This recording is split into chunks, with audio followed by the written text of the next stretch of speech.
大家好，欢迎来到我的频道塔罗的地狱，我是 Nico。那我们今天要占卜的课题是，在接下来的3天之内，你们会收获到怎样的好消息？会有什么值得期待的事情发生？你们身上又会发生怎样的转变？那在我们面前呢，有3组牌，从左到右分别是第1组牌、第2组牌、第3组牌。大家可以根据自己的直觉选择和你们连接最紧密的一组牌。稍后的话，我会做出一个解读。那么大家在选牌的过程当中，可以在弹幕上打出领取好运，来领取你们的专属好运。好，那我们现在可以开始选牌了。大家好，欢迎来到第1组牌。那么从第1组牌，我们看到第1张牌，月亮牌啊，未来的3天之内，你们可能会在深夜做出一个决定，可能是鼓起勇气联系一个人，打一通电话，或者说去一个地方，也可能是会临时起意，给自己安排一个娱乐活动。而且呢，月亮牌的话，在接下来3天的夜晚会发生很多的事情，比如说你们在深夜的思考，能够让你们想通、想明白很多的事情，释怀和放下很多的执念。你们内心当中似乎有某个想法正在变得越来越强烈，就是说在接下来的3年之内，你们会开启一个新的，在接下来的3天之内啊，你们会开启一个新的周计划、月计划，或者说以年为单位的计划。这张牌它显化的是未来的一种清晰可见的道路。而第2张牌呢，宝剑4啊，你们在这3天当中可能会得到一个消息，能够让你们瞬间的解除疲惫、解除压力。就是说你们得到的这个消息能够让你们心中的那块大石头落地，能够让你们好好的睡一觉。我觉得抽到这组牌的你们啊，你们是那种一旦心里有事儿就很容易影响到你们的睡眠，你们的心里装不下事儿，很容易会失眠和焦虑。所以说这3天当中，我觉得最大的一个好消息就是你们终于能让自己好好睡一觉了，你们睡眠的质量会异常的高，甚至都不会怎么做梦。第3张牌呢，宝剑2啊，它是有一种歪打正着的感觉，无心插柳柳成荫。也就是说，你们之前做的某件事情，帮助到的某个人，会在接下来的3天之内，意外的给到你们一种超额的回报，带给你们一个意料之外的机会，得到一笔意料之外的财富。或者说在众多竞争者之中脱颖而出。而如果你们想要得到这种好运的话，它的秘诀和关键就在于不抱任何的期待，只是跟随你们内心当中的感受去行动。你们之前种下的某个善因，会在接下来的3年之内得到一个善果，它代表的是一种因果链条的收尾，种善因得善果。看起来那种歪打正着的好运气，其实不会平白无故的降临在你们的身上，而是因为你们之前曾经不求回报的创造了一些正能量和价值啊，所以说宝剑2的这种歪打正着，其实才是你们所应得的。因为当你们不再将这个世界与你们过去所期待的塑造的圆满的世界所比较，而是接受这个世界，爱它，属于它，那这个时候呢，有一些美好它就会不期而至。第4张牌的恶魔牌啊，它象征的是一种交易啊，就是你们近期可能会花一笔钱去得到一个远超于你们付出的价值更大的物品，可能是会买到一个一个很合理的价格买到一个很抢手的限量版的商品，有一点像是那种花小钱办大事的感觉。恶魔牌的话呢，其实你们接下来的3天会开始享受生活吧。之前一直过着那种苦行僧般的生活啊，就是一直在克制压抑自己的欲望。近期你们会一定程度上的放飞自我啊，这种欲望的释放可能就是去穿一些你们之前不敢穿的衣服，买一些你们之前不舍得买的东西，去打卡一些餐厅啊，去犒劳自己，奖赏自己，有助于你们平衡自己的心态，释放压抑的情绪。恶魔牌的话，它代表的是一种欲望的释放。就抽到这组牌的朋友，你们如果说一部分人在创业或者说做生意，那或者说你们的工作啊，近期的营业额来找你们的这个客户会有一个小的爆发，突然的变得很忙碌。这个恶魔代表的是交易，大量的交易会发生，财富向你们涌来，可能3天就能够赚到过去1个月才能赚到的钱，这和你们的生意属性有关系，就属于那种3年不开张，开张吃3年的类型。第5张牌呢是星币2啊，星币2你们可能会同时去做2件不同的事情，并且这2件同时去做的事情，在3天之内都会收到一个不错的结果。还有一种可能的解读是，一个旧的项目会顺利的结束，同时你们也会去开启一个新的项目。那么第三种解读是，你们可能会突然的放弃掉过去的那些计划，然后临时起意去做两件事情。就是你们之前的那些规划和想法，实际在执行起来的时候是阻力重重的，计划赶不上变化。但是你们临时起意、灵机一动的那些想法，你们执行起来却会变得异常的顺利。它会让你们感觉有一种人算不如天算，就是不要做任何的计划和想法，想到什么就立刻去做，遇到问题就解决，不断的行动，在行动当中优化和迭代。这个圣杯2呢，你们在接下来的3天会和朋友一块出去玩，会和某个人某个很特别的人一起出去玩，这会让你们有所期待，会和一个人见面，可能会一起去吃点什么好吃的，喝点什么。总而言之，这张牌我看到的是一种非常畅快的沟通和交流，然后重温一些美好的回忆。那么这张宝剑9你们在深夜的时候，整个人就会变得很脆弱、很敏感、很情绪化。但是呢，你们会在深夜释放自身的这种敏感的情绪，反而会对自己的能量有一个梳理。可能是会想起过去做过的一些事情，犯过的一些错误，受到的一些伤害，但是这并不会让你们消沉，反而是能够让你们从过去的伤痛当中汲取到一种力量。你们会突然的意识到，原来你们已经从过去所有的你们认为不会过去的事情里边幸存下来了，这会让你们突然的拥有一种面对未来的勇气和决心。所以说这张审判呢，你们在接下来的3天之内会举重若轻的去通过一个考验，会以一种非常轻松的自如的心态去面对一个审判。在别人看来，你们可能过着一种很辛苦的生活，但是其实你们是很享受整个过程的。你们把发生的任何事情都看成是对你们自身成长的一种邀请。而且呢，审判牌的话，一部分人可能近期会捡起或者说会学习某种乐器，通过演奏音乐来舒缓自己的情绪。可能一部分人也会通过这种唱歌通过歌唱来释放自己，表达自己。那么这张宝剑3呢，你们近期会养成一种，会有意识的把自己的想法思维过去经历的事情全部都记录下来。宝剑3就是你们会养成一种写日记的习惯，它是一种吸引力法则，就是你们会把想要的那些东西非常清晰的、明确的记录下来，会帮助你们去显化。宝剑3也可能是关于你们过去留存下来的一些美好的回忆照片会重新的翻阅，会有一些美好的回忆涌上心头，给到你们温暖，能够让你们从中取暖。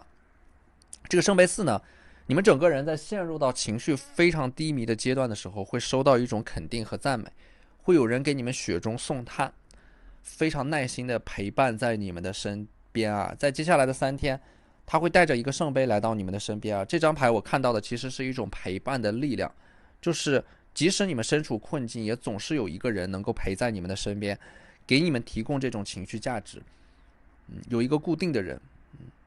他能够陪你们聊天，陪你们度过漫长深夜。要珍惜这个一直守护在你们身边的人。好，那这就是我们这期视频的全部内容了，非常感谢大家的收看。如果你觉得我的视频对你们有帮助的话，可以在我的视频下方留言点赞，或者你们的支持就是我最大的动力。那我们下期视频再见，拜拜。大家好，欢迎来到第2组牌。首先呢，我们抽到的这张力量牌Strength， 你们在接下来的3天之内呢，你们内心当中的那头雄狮可能会觉醒这种觉醒呢，它其实是会带给你们一种力量，去反抗一些自己不喜欢的东西的。可能你们会决定不再逆来顺受，决定不再委屈自己。不要有过多的反思因为过度的反思会让你们变得脆弱。你们身上的这种力量就是为了反抗某种东西而诞生的。所以说接下来的3天你们可能会有一点叛逆的去做出一些决定，不会事事听从，也不会人云亦云，而是有自己的观点和想法，开始有能力去掌控自己的生活。随着你们身上的这种力量的增长，你们会渐渐的得到身边人对你们的一种尊重和认可。所以我觉得这种力量的话呢，接下来的3天你们会找到这种勇气这种勇气它是一种能够被讨厌的勇气，就是你们会不再扮演一个能够受到所有人喜欢的这么一个角色，你们会学会拒绝，学会接受别人的不喜欢，也会学会不去喜欢那些不喜欢自己的人。那么第二张牌恶魔牌，这3天当中啊，恶魔的话，因为它是一个正位的恶魔，所以说这3天当中会有一个稳定的财富增长。你们会看着自己账户里边的数字在不断的变化，它是一种正向的增长。你们可能在接下来的3天当中会被内心当中的一种欲望，或者说想要得到某种东西的渴望所驱动，做出一些行动和改变。那么这个恶魔的正位它还有一种暗示，就是接下来的3天之内你们会还完债务，还清债务。这种债务呢，可能是一种金钱的债务啊，借别人的钱会还回去，或者说别人借你们的钱会还给你们。它是有一种，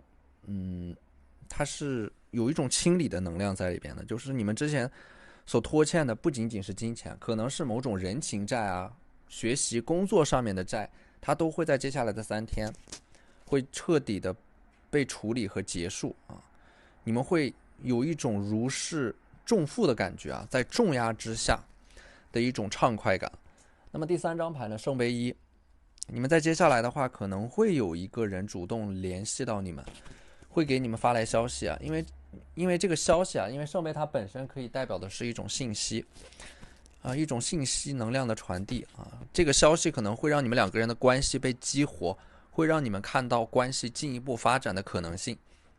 圣杯1呢，它可以是一个消息，也可以是一个邀请，它暗示着在接下来的3年之内，你们会和某一个人的关系有一个新的发展。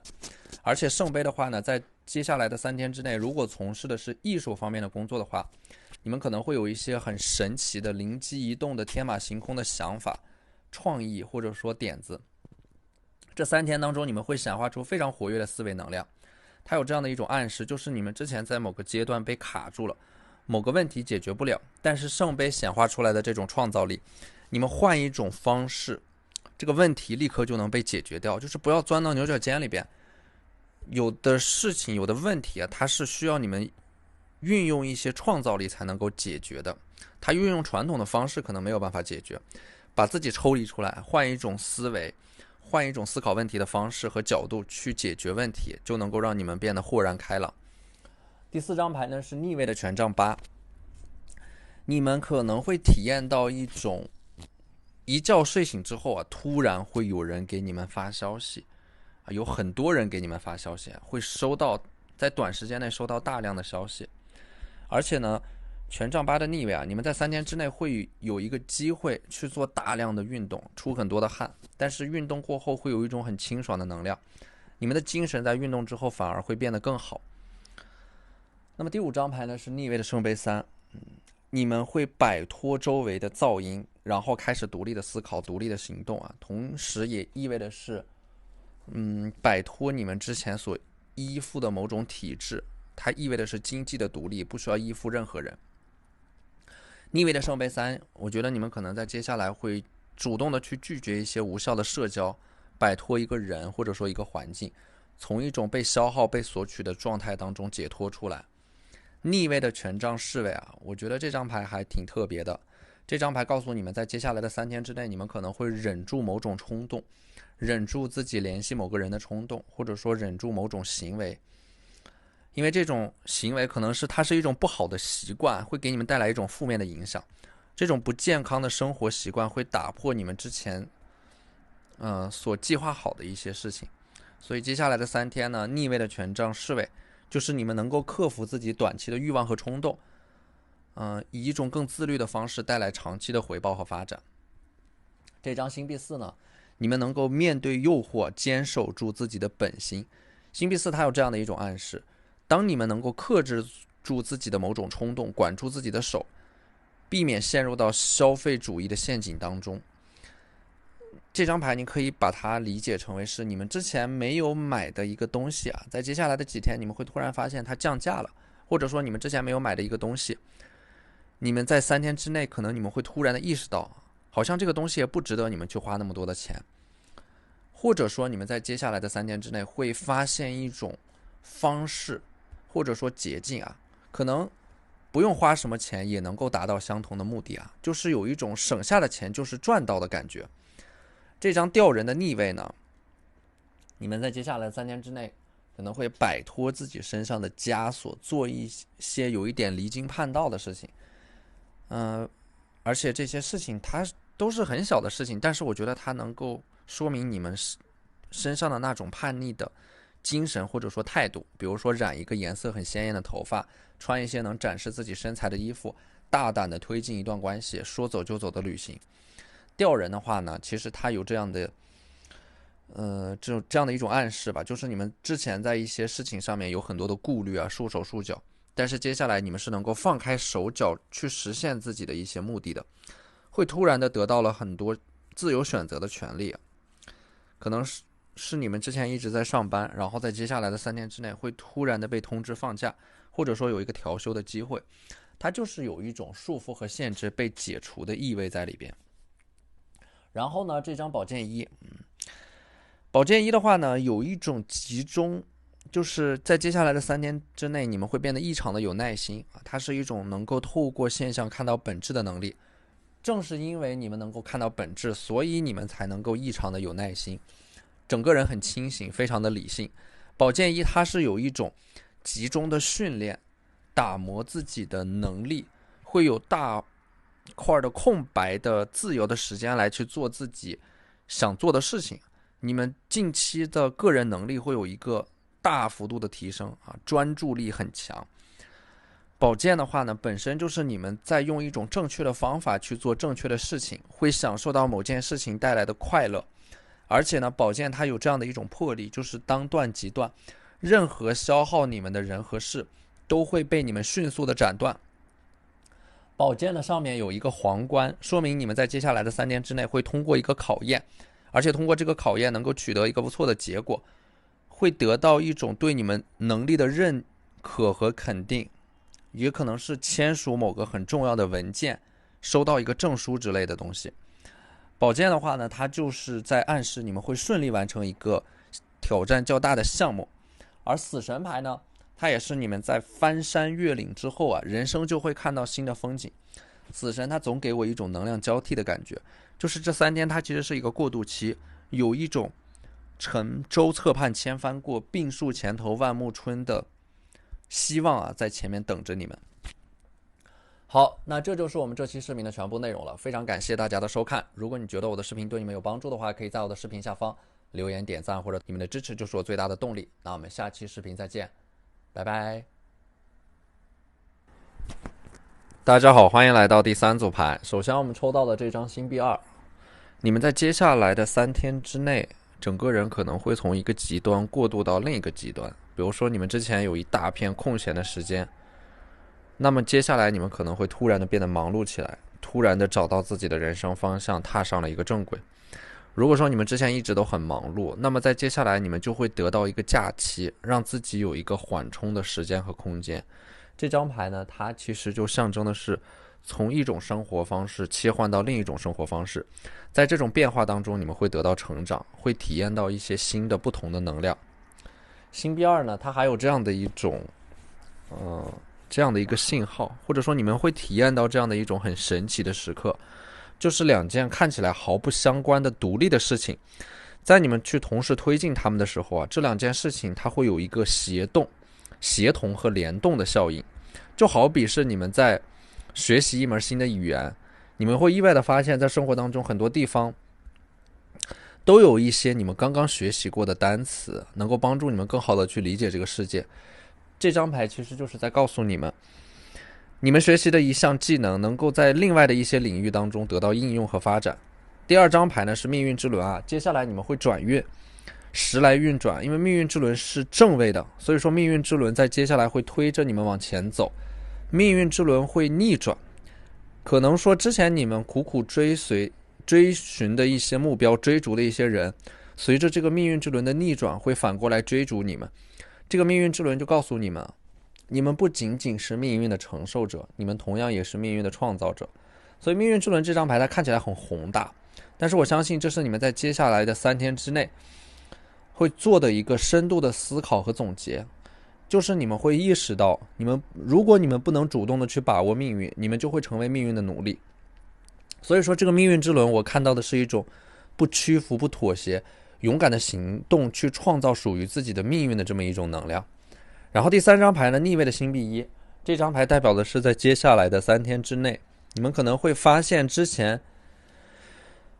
期待的一笔钱兜兜转转了一大圈，重新回到了你们的身边啊，就是这笔钱它也有点一波三折的感觉，但是最终你们会通过一些手段把这笔钱重新拿回来。第4张牌呢，星币6啊，你们会突然的发现你们有这样的一种能力去帮助到别人，就是你们会发现你们在这个世界上当中是被需要的。你们会看到你们身上所附着的那种价值啊。我觉得星币6的话，你们是拥有一种笼络人心的能力的。只要无论你们去到哪里啊，身边好像总有人会被你们身上的这种能量所吸引。在接下来的3天之内，会有人向你们寻求建议和帮助啊。你们活得非常清醒且通透，能够一针见血的看到问题，并且发现表面现象之后的本质。那么第5张牌呢，星币国王啊，你们在接下来的3天之内可能会找到一个新的财路。本身星币的话，它是有很强的这种金钱的能量在里边的，所以说你们最近得到的这种奖励和反馈啊，它可能更多的是以金钱的形式体现出来的。比如说努力工作得到了一个升职加薪的机会，或者说你们做的一个副业，它会有一些交易产生，会有进账。你们在金钱的这个课题上会完成从0到1的突破，你们也能够意识到你们身上会拥有一种能够变现的资源、技能或者说人脉。一旦你们意识到这一点啊，它就是你们能够突破这种财富的卡点的关键。所以说接下来的3年之内，你们可能会尝试着去做一些事情，赚一些外快，然后呢把这些钱攒下来，攒下来的钱再去投资自己，做一些更大的事情，它会形成一种正循环。所以说星币本身呢，就是你们能够看到自己所做的工作能够以一种实际的数据体现出来。比如说你们就能够看到你们做的这个事情，它能够给到你们带来多少的回报。比如说金钱上面的回报，或者说认识到了新的朋友，它就是一分耕耘一分收获所带来的喜悦。而这张月亮牌，你们可能在一个夜深人静没有人打扰你们的时间和空间当中啊，你们会开始去做一些自己喜欢的事情，开始去做一些自己能够真正享受在其中的事情，会找到属于自己的时间和空间，能够释放你们自己。那么这张女皇牌和星币9啊，我觉得你们在接下来的3天之内可能会花更多的时间和心思放在提升自己的个人魅力的事情上面，比如说好好的打扮自己，或者说学习一个新的技能，能够提升自己的个人魅力，比如说语言表达、跳舞啊、运动啊，做一些面部的护理，会把时间和精力放在提升自己的个人形象。这种努力的话呢，会让你们整个人在接下来的能量是焕然一新的，会变得优雅大方。这2张牌其实它都有很强烈的一种松弛感，你们会让自己变得松弛下来，不会过分的在意自己的一句话有没有说好，一件事情有没有办好，会减少内耗，放下完美主义。你们更加关心的事情是，你们有没有在经历和体验一件事情的过程当中成为更好的自己。那么这张 Hermit 隐士牌啊，就是牌面当中的这个人手里提着一盏灯，这张牌和月亮是有一些关联的。因为这个月亮牌的话呢，在接下来的3天会有一个人在深夜联系到你们，或者说给你们发来消息，那很有可能就是这个隐士啊，他会提着灯来找到你们，源自于过去的某个人。这张牌呢，给我的感觉就是有一个人他一直在黑暗当中守护着你们，他就是一个守护者一样的角色啊，沉默内敛不动声色，但是这种能量一直都在默默的承受和存在着。你们会发现或者说意识到这个人的存在，会感受到他的能量。那最后一张牌呢是圣杯10，这个圣杯10呢，它是有一种合家团圆的能量，就是你们可能会有一个家庭的聚会，回到一个很温暖的空间当中，见到一些很温暖的人，你们会收到一些很温暖的鼓励啊、赞美啊。我觉得圣杯10这张牌它更多强调的是一种家庭的观念，唯有爱与家庭是治愈一切的良药。每当你们陷入到一种情绪的低潮期的时候，你们就可以通过回忆找到过去的一些温暖的瞬间，找到一些关于爱、关于家庭、关于人与人之间的这样的一种连接，它能够让你们重新的爱上这个世界，爱上自己，拥抱自己，就是说回到一个令你们能够让你们感受到温暖和安全感、有归属感的这样的一个地方，通过这样的形式能够达成一种自我和解。好，那这就是我们这期视频的全部内容了，非常感谢大家的收看。如果你觉得我的视频对你们有帮助的话，可以在我的视频下方留言点赞，或者你们的支持就是我最大的动力。那我们下期视频再见，拜拜。